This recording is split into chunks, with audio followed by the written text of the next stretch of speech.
चढ़ौले बानी बाबा के नाम के, बोल बम गूंजला हर गली धाम के।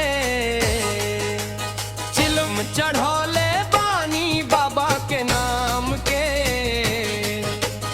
बोल बम गूंजला हर गली धाम के। कांवड़ उठौले बानी भोले के धाम के, कांवड़ उठौले बानी भोले के धाम के। जय जय शिव शंकर बाबा के नाम के। कांवड़ उठौले बानी भोले के धाम के। सावन के महीना बरसला फुहार हो, बाबा के नगरी में लागेला बाहर हो। गंगा जल लेके चली देवघर धाम के, चिलम चढ़ौले बानी बाबा के नाम के।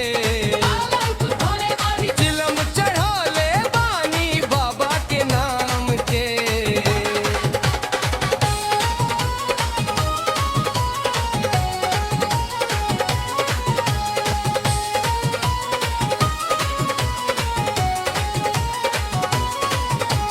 हर हर महादेव के गूंजेला नारा हो,